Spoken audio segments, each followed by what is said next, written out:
पुढची बातमी मालेगावमधून. मालेगावमध्ये लँड जिहादचा आरोप झाला आहे. महसूल मंत्री बावनकुळेंनी SIT गठीत करण्याचे आदेश दिलेले आहेत.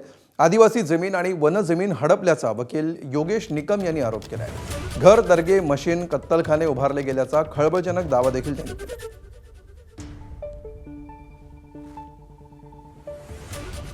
त्यामुळे मालेगावमध्ये नेमकं काय सुरू आहे या प्रकाराची चौकशी झाल्यानंतरच सर्व तपशील समोर येतील. मात्र या ठिकाणी घर, दर्गा, मशीद आणि कत्तलखाने उभे केल्याचा दावा होतोय आणि या सगळ्यातूनच लँड जिहाद या नावाने आता पुन्हा एकदा एक नवा जिहाद, नवा प्रकार सध्या समोर येतोय. या प्रकरणी विशेष तपास पथकाची नियुक्ती करणार असल्याचं बावनकुळेंनी म्हटलं.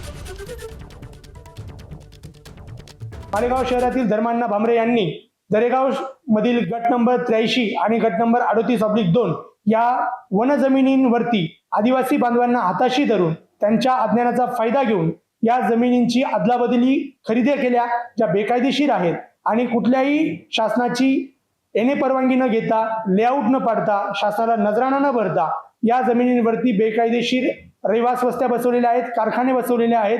तसेच या ठिकाणी मस्जिद, ईदगाह, दर्गा देखील बसवलेले आहेत, मदरसा देखील बसवलेले आहेत, ज्या अनधिकृत आहेत. ABP माझा, उघडा डोळे बघा नीट.